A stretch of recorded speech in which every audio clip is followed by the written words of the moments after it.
My name is William Denis. My friends call me Billy. I was hired into the New York City Fire Department in September of 1981. I worked in South Jamaica, Queens for 20 years, and I retired September 6th, 2001, 5 days before 9/11.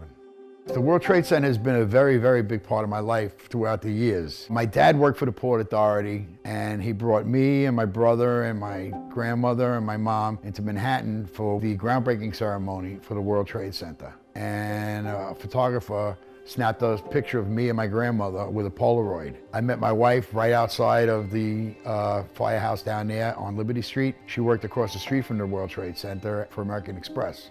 I had 20 years in one-day service because I always wanted to say I worked over 20 years. So I put the extra day in. And then 5 days later, I went to work for free. We understand that a plane has crashed into the World Trade Center. We don't know anything more than that. Well, what happened was I played golf with a bunch of guys from my firehouse. When we got to the third hole, it was a par 3, and I'm hitting the ball up on the thing, and my friend is on 2 coming down, and he's yelling across the fairway, "We're at war." And I'm like, what the hell is Jerry talking about, you know? So I came home, I went down to my basement, and I pulled my boots out, and I pulled my helmet and my gloves, and my wife asked me, she goes, "Where are you going?" And I'm like, "Where do you think I'm going?"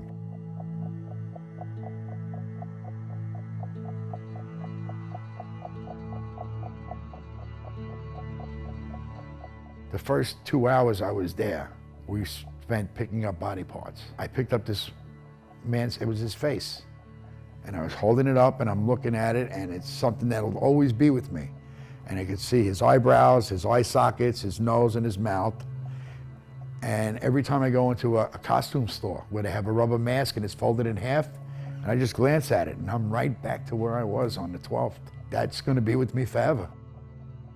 The first 2 days, everybody was like freelancing. There was nobody giving orders, there was no directions or anything like that. I stayed there the whole day. I didn't even go to the bathroom. They put up a pulley, like a clothesline, and that's when they would bring the bodies across. I'll never forget, because when they were bringing a fireman across, his helmet would be on his chest, and they had put a flag in the back, and as soon as they started moving it across this valley of rubble, everybody stopped what they were doing, they turned, they looked, they put their hand over there, and they put their heads down, they said a little prayer, and then as soon as the body got over there, you'd hear a shovel go boom, and then everybody would just start. At the end of the 5 days, in my heart, I knew that it was not a rescue operation anymore, that it was a recovery operation, and I was more needed at the funerals than I was down there. The worst day of my life has to be in October, after all of this accumulated. On this particular day, there were 8 funerals. I could tell you, I didn't know half the people at funerals I went to. Of course I didn't. But they were my brothers. It's never over. I have friends that are dying now from cancer and stuff from 9/11. I've had health problems. I have GERD, I have sleep apnea, I got asthma. I'm 65 years old too. I didn't think I would live this long.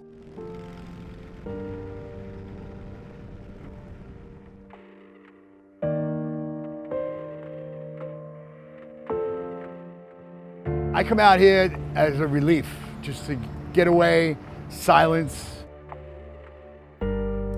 I dwell on my friends. I don't think about that day. I think about the names.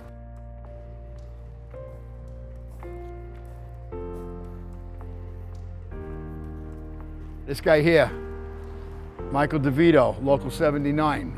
Now, I knew Mike since I was a little kid.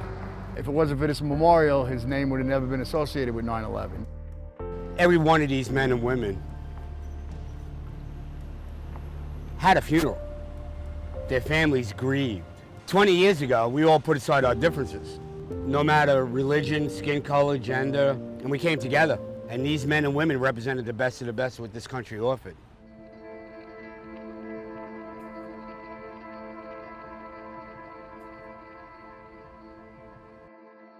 To see that many people get sick and die, I predicted this in the early 2000s when people told me I was crazy. And then science caught up to us and gave us validity. This park was built because we knew this was gonna happen. We knew it was coming, and it's gonna get worse. Billy, I, others, we're evolving, but for the worse. When you become a fireman, that's when you prove how brave you are. The day you take that oath of office. Everything else is just part of the job. I was a Boy Scout, I was a Marine, I was a New York City fireman. I'm not afraid to die. I'm just not. It's gonna happen. We're all gonna die. So going down there did not bother me. It bothered my wife, it bothered my parents, it bothered the people that love me, but it was something that I couldn't live with myself if I didn't do it.